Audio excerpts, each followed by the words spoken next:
Explore new ideas and new worlds here on Arizona PBS, a community service of Arizona State University. Arizona PBS provides great musical performances all year long, and now we have some of the best seats to see your favorite acts live and in concert. Arizona PBS Box Office presents a backstage pass to meet world-class performers, a chance to see exciting performances before they sell out.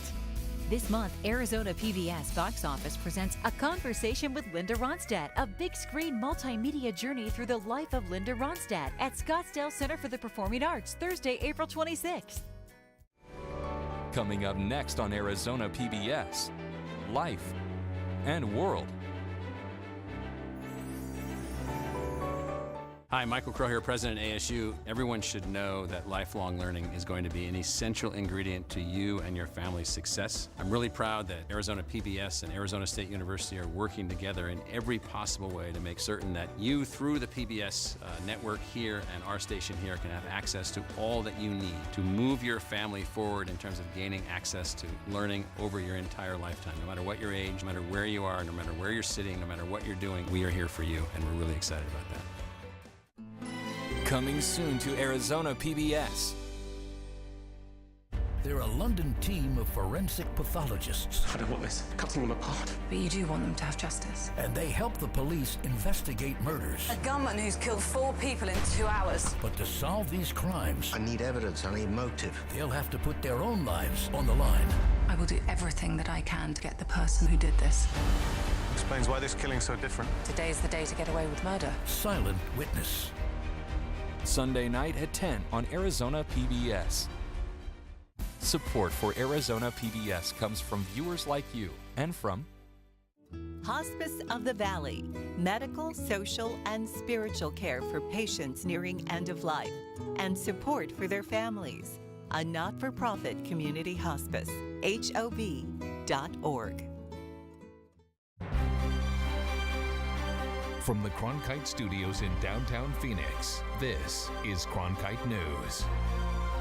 Mr. Shooter, how do you vote? I vote no. Shoot votes no. But 56 others voted yes. A historic day in Arizona politics. The House of Representatives expels Representative Don Shooter after reports of sexual harassment. Plus, it's crunch time for Congress to reach a budget deal. We weigh the chances of another government shutdown. And the Waste Management Phoenix Open is expecting record-breaking crowd this weekend. How Scottsdale police are working to make a fun but safe event. Cronkite News starts now. Good evening and welcome to Cronkite News on Arizona PBS. I'm Nicole Costantino. And I'm Gabriel Gamino. Thank you for joining us. In what is believed to be the first expulsion of a government official since the beginning of the Me Too movement, the Arizona House of Representatives voted Don Shooter out of his seat this afternoon. Cronkite News reporter Emily Richardson is live to explain how a letter from Shooter changed the course of his career. It was a turbulent day at the Capitol. What appeared to be a delay tactic resulted in a swift action instead. I vote aye. With that vote, Representative Don Shooter from Yuma was removed from office. An independent investigation against Shooter found credible evidence of sexual harassment. The details were released on Monday. On Tuesday, Shooter released a statement that read in part, "This has been a humbling and eye-opening experience for me. I look forward to working to repair relationships and serving my constituents and our great state." Today, before an expected vote on the censure for Shooter, he released a 2-page letter. In the letter, Shooter appears to be showing support for another alleged victim of sexual harassment at the hands of another member of the House. He explains in graphic detail the allegations and the claims they should be investigating before any action is taken against him. Shortly after the letter was sent, Speaker of the House, J.D. Mesnard, released a statement that he would seek Shooter's expulsion from the House. It said in part, "The outside investigators who Rep. Shooter praised on Tuesday have thoroughly examined every allegation made, including the allegation referenced in Rep. Shooter's letter. After addressing issues of privacy and relevancy, they included their findings in the report." After the voting began, Shooter was the first to explain why he voted the way he did. I've said stupid things. I've done stupid things. I stood on the carpet. I took it like a man. I apologized. Can't go back to the past. I can't change it, but I can change the future if given the opportunity. Shooter then left the floor and did not return. Many other members decided to share why they voted the way that they did. Alongside Shooter, Campbell and Stringer voted no, saying that the due process was not done correctly and it was up to his constituents to take away his seat. Everyone else, except Barton, who was absent, voted yes. Many claiming it was a horrible day for the House and claiming they were upset Shooter made them vote instead of resigning. Shooter's seatmate, Darren Mitchell, said that his wife no longer comes to the Capitol because Shooter's actions make her uncomfortable and that the reality of Shooter's actions are way more vulgar than the report shows. Years ago, my wife had a stalker. That stalker went to prison. And when we met Don Shooter 6 years ago, she began to see similar character traits in Don. Last to cast their vote was Mesnard. We're family. And we've just expelled somebody from this family. The expulsion takes place immediately. Live in the media center, Emily Richardson, Cronkite News. An Arizona state lawmaker hasn't been expelled in Arizona for over 25 years. In recent history, there have been 2 other lawmakers to resign in Arizona amid controversy, which could have ultimately led to their expulsion. Senator Scott Bungard and Representative Daniel Patterson both resigned in 2012. Historians note that a common reason for expulsion from a position is an ethics scandal. Depend on Cronkite News for all continuing coverage of Arizona legislature. You can check out our social channels and find multimedia reports on cronkitenews.azpbs.org. It was just last week that Congress ended a 3-day government shutdown, extending the budget to February 8th in exchange for a vote on immigration reform. But with 1 week to go, will lawmakers be able to keep the lights on, or will they act, as one expert said, like squabbling children? Ariana Bustos breaks it down for us from our Washington bureau. With Republicans on a retreat until Monday and no vote scheduled on immigration reform, Congress will have just 3 working days to come to a budget deal. Teresa Cardinal Brown of the Bipartisan Policy Center says it doesn't look good. Where we stand right now, honestly, on the immigration stuff, I don't believe that they're going to have a final resolution by February 8th. And it appears that there may be an effort actually to decouple the immigration conversation from the continuing resolution. Senate Majority Leader Mitch McConnell said today that he will bring an immigration deal to a vote if the government is still open on Thursday. Chris Edwards, an economist at the Cato Institute in Washington, says he thinks there will not be a shutdown and that it is in Congress's best interest to come to a deal. Shutdowns create newspaper headlines that members of Congress are sort of like squabbling children and they're not getting their job done. I don't think any party wants that. So I think that's the biggest impetus for them to get a deal. Despite that, he thinks there is a lack of trust in Congress, leading Democrats to worry about empty promises. Trust is an issue here. Often, politicians will say, if we get your vote on this, then we promise we will help you with that down the road. The 2 parties don't seem to trust each other much these days, which is one of the problems why the trains don't run on time in the budget process as they used to. Brown says the likelihood of a shutdown is up in the air, and it can be difficult to predict what's going to happen. I never lay odds on Congress, because just when you think all is lost, something could happen, and just when you think it all comes together, it all falls apart. And that has happened more times than I can count when it comes to immigration. Reporting from Washington, D.C., Ariana Bustos, Cronkite News.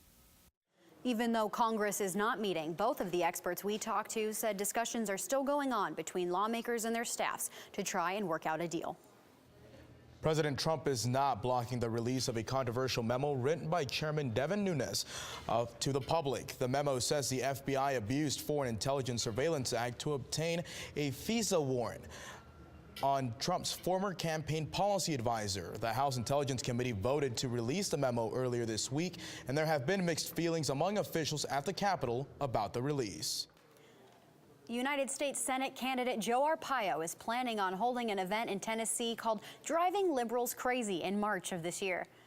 This announcement comes after a similar Arpaio event was canceled in Spokane, Washington due to a public backlash. The event organizer says the event originally was going to take place to benefit a Spokane-based veteran group.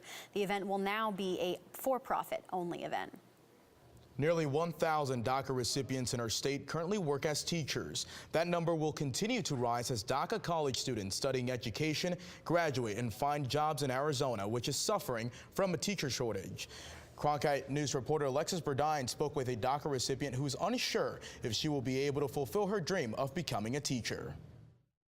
Every day, Arizona classrooms are run by teachers who may be in the United States working under the protection of DACA. Denise Alvarez wants to be one of them. She's a freshman studying secondary education at Arizona State University and also a DACA recipient. For someone to be studying education, they really need to be passionate about that. She says she doesn't even speak Spanish well enough to teach in Mexico if she were to go back.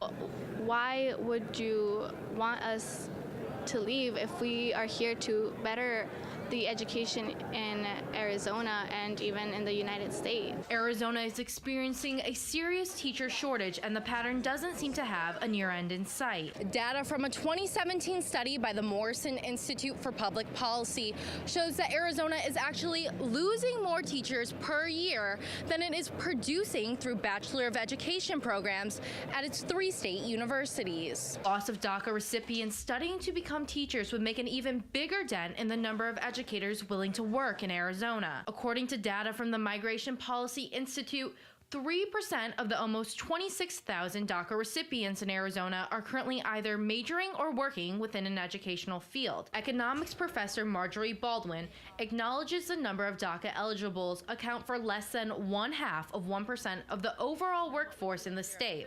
Not much, but if they were to leave, Arizona taxpayers' wallets would still feel an impact long term. Since they were children, they have gone through the Arizona public schools, the secondary schools, the universities.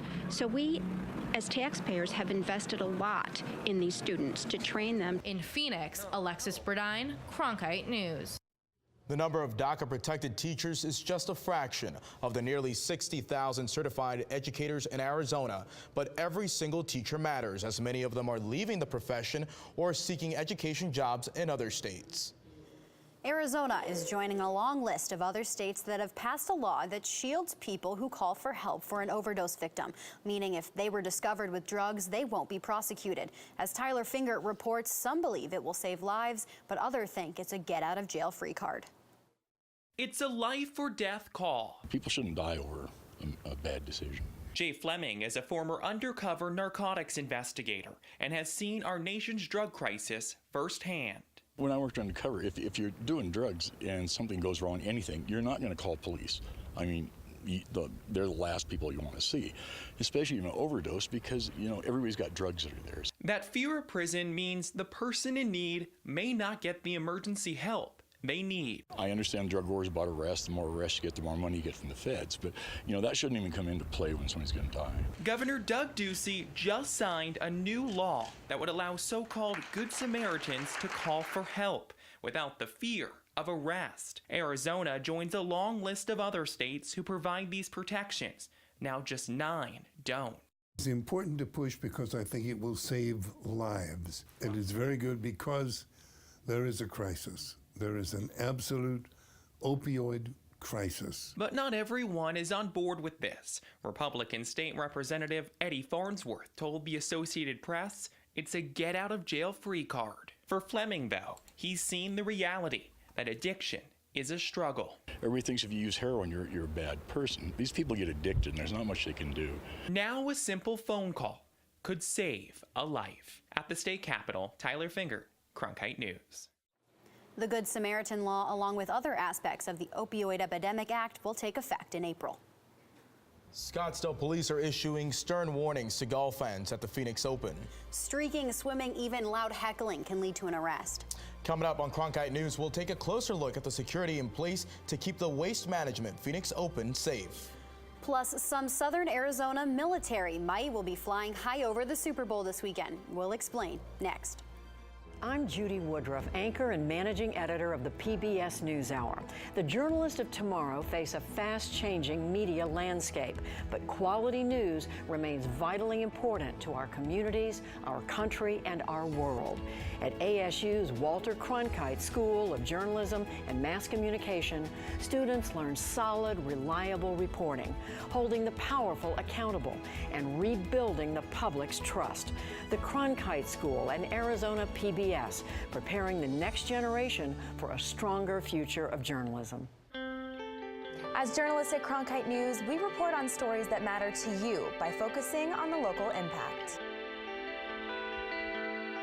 We dig deeper and work tirelessly to keep you informed. Live in Wickerburg. Live in Los Angeles. In Cleveland, in Washington, in Louisville. From Jerusalem. Live in Philadelphia. From around the world to right here in Phoenix. At Cronkite News, we report the facts and stick to the truth.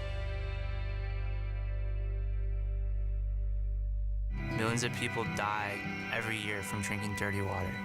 I would never have felt I had the ability to do something without ASU pushing me. We built filtration systems out of local materials with the people. To see those kids drink clean water for the first time, it's the most rewarding feeling that you can ever have.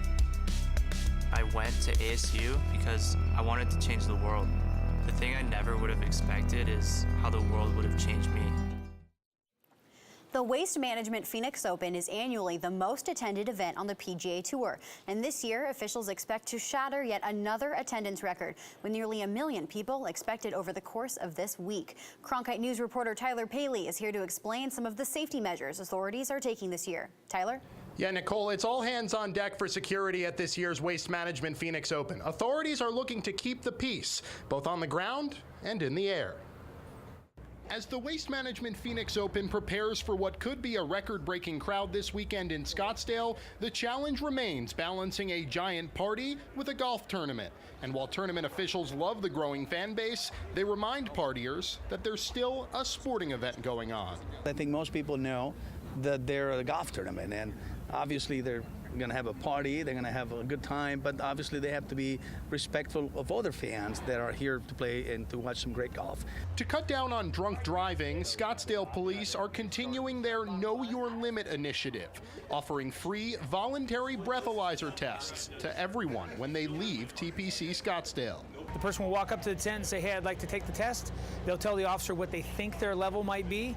They'll take the test, and for the most part, they always underestimate where they're at. A strategy that Hoster says is working, and it shows in the numbers. We have noticed a decline in some of our DUIs because of the Know Your Limit details. So people are realizing, hey, this is not a good idea. I am drunk when I thought I wasn't drunk. Hoster says authorities face new challenges at this event every year. This year, it's in the air. Scottsdale PD is partnering with 2 companies to help detect drones around the golf course, which he says pose safety threats. The Waste Management Open is within 1 mile of the Scottsdale Airport, so it is illegal for someone to fly a drone in this area. And it's also dangerous for someone to fly a drone over a large crowd in case it drops, has a malfunction, something like that. But back on the ground, fans are reminded there will be undercover officers and a DUI task force patrolling all weekend. If you drive here, we ask people not to drink and drive. We ask people to get dropped off. We ask people to use Uber or Lyft or whatever. Now, Hoster says hundreds of officers will be staffing this weekend's festivities in Scottsdale, so drunk drivers and drone flyers, beware. For now, live in downtown Phoenix, Tyler Paley, Cronkite News. This weekend's Super Bowl is getting a special visit from the U.S. Air Force Heritage Flight, and one of the flight crews is based at Davis-Monthan in southern Arizona. The A-10C Thunderbolt II demonstration team from Davis-Monthan will be one of the several participants in the Heritage Flight flyover during the Super Bowl opening ceremonies in Minneapolis. And for one of the A-10 pilots, Major Chad Rudolph, this flyover will be his last official flight as Heritage Flight pilot. He calls the mission bittersweet and sentimental. The Heritage Flight program presents today's state-of-the-art fighter aircraft in a close formation with a vintage aircraft to honor Air Force history. Arizona food banks are looking to improve their food quality. Coming up on Cronkite News, how local farmers are helping the cause. And a busy weekend here in the Valley. I have your weekend forecast. I'm Ted Simons, host and managing editor of Arizona Horizon. Join us each weekday at 5:30 and 10 as we bring you the top newsmakers who impact the state. We cover the stories in depth that shape and affect our local communities, and we take the time to ensure that all voices are equally heard. For more than 30 years, Arizona Horizon has been your voice and your source for what matters most, right here on Arizona PBS. By the year 2050, there will be more plastic in the ocean than fish. Before Professor Halden, I had an insane amount of passion, but I almost felt helpless because I didn't know how to use it. Professor Halden gave me a chance to make a difference. Being at a place like ASU allows you to take these big leaps. Ultimately, the biggest problems in the world cannot be solved alone.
Food bank leaders and a few lawmakers shared a meal on the Senate lawn today to celebrate Food Bank Day at the Capitol. Reporter Sydney Eisenberg shows us food banks from across the state are coming together to better serve hungry Arizonans.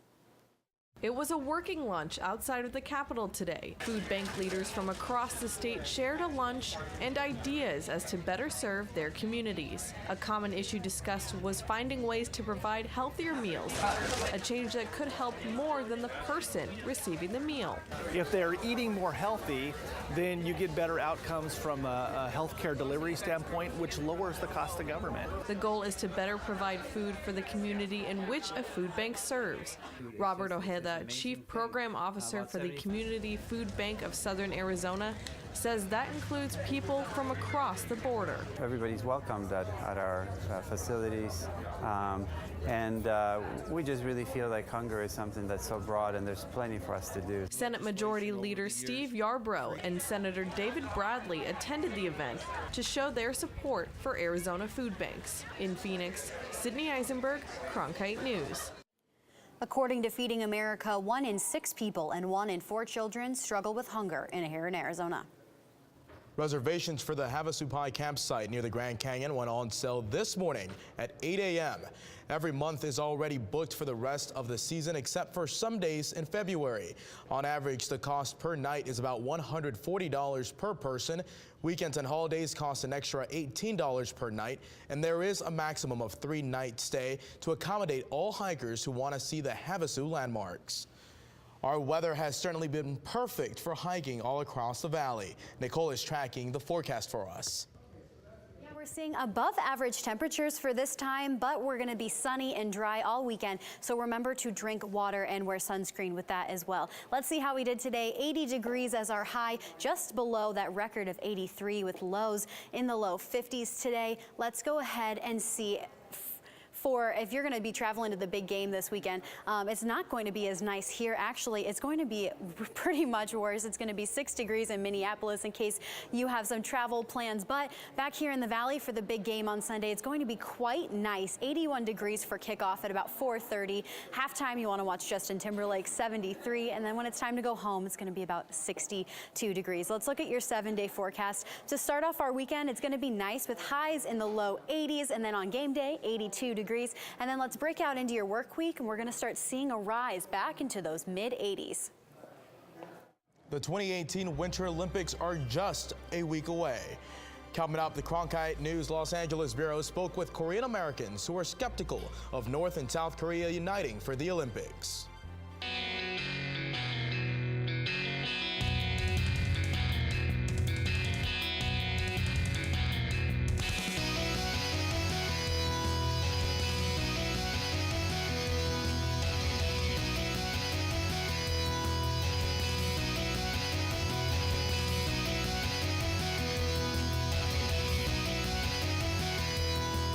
Cronkite News, weeknights at 5 on Arizona PBS. Fridays, it's at Cronkite News, your social sharing connection where you choose the news.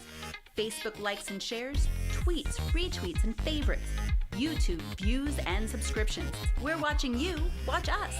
From our digital home at cronkitenews.azpbs.org to your television, web browser, or mobile device. Find us on Facebook, Twitter, and YouTube. Then join us for at Cronkite News, our weekly refresh, each Friday at 5 on Arizona PBS.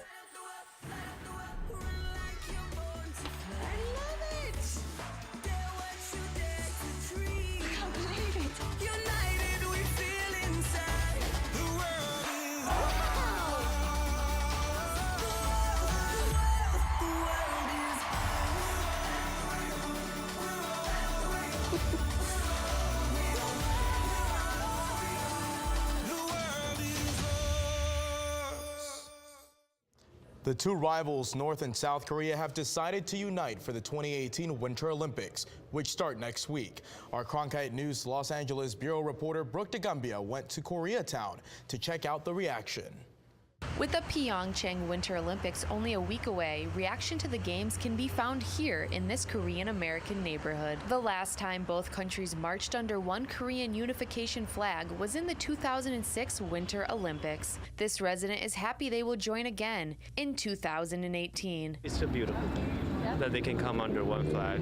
Many of those we approached for comments on this story would not speak for attribution in fear of reprisal from North Korea. I'm pretty ambivalent when it comes to it because, we've been fighting for so long. It's kind of weird that they're coming all of a sudden. They're together all of a sudden.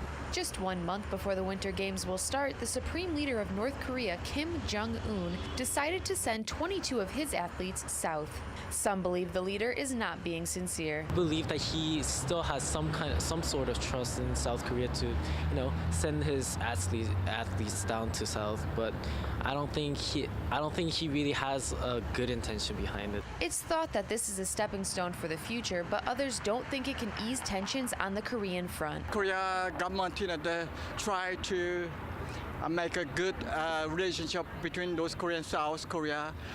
But I don't think so. It cannot be helpful. Both sides are skeptical that this will ultimately bring them together, but many are hopeful it can lead to peace at some point. I'm glad that something's finally changing than rather staying the same.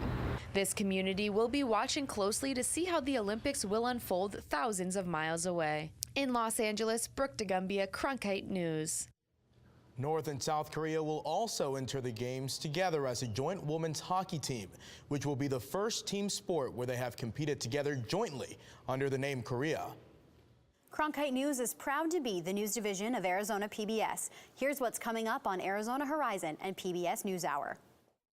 On the next Arizona Horizon, state lawmakers passed legislation targeting opioid abuse, but what do medical workers think of the new laws? And we'll talk to Matt McLeod, whose father, former Suns coach John McLeod, is battling Alzheimer's. I'm Judy Woodruff on the next NewsHour, making sense of one idea to create a huge fund to fight cancer. That's Thursday on the PBS NewsHour.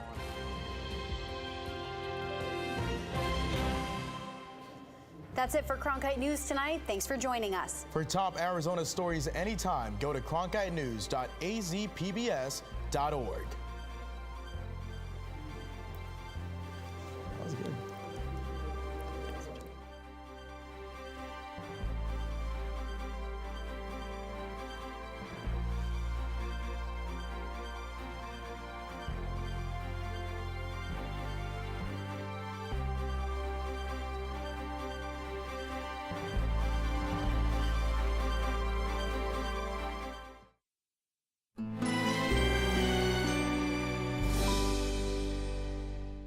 Bryony Fisher is a detective. Things could get interesting around here. Who isn't afraid to live a little. I hope you're not concealing a dangerous weapon under that skirt.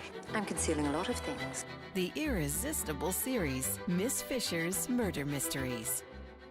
Tonight at 8 on Arizona PBS.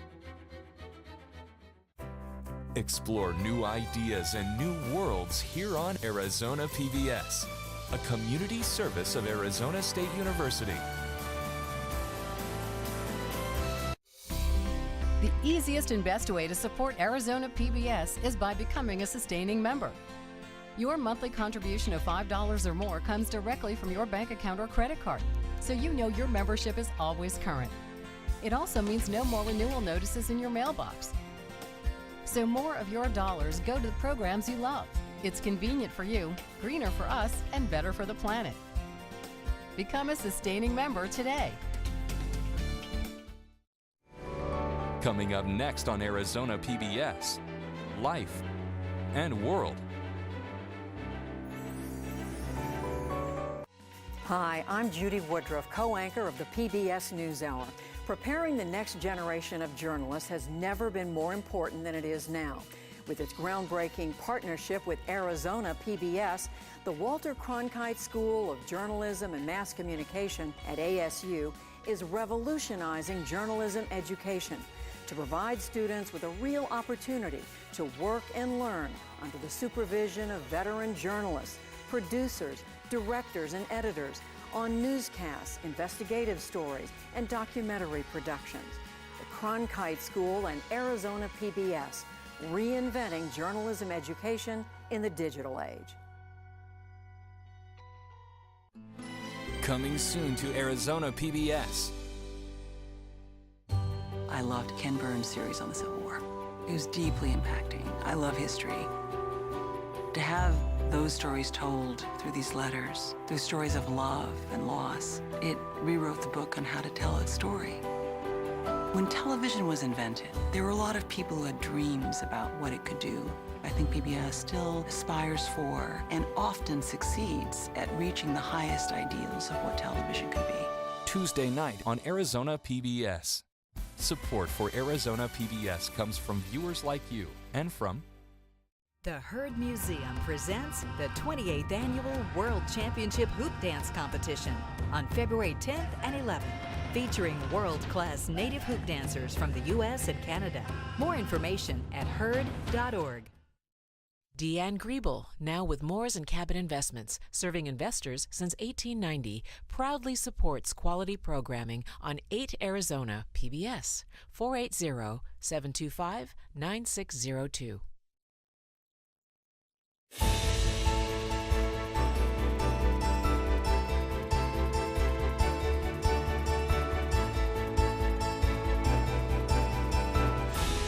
Coming up next on Arizona Horizon, the Arizona House votes to expel Representative Don Shooter over sexual harassment claims. Also tonight, we'll get a doctor's reaction to the state's new regulations on opioids.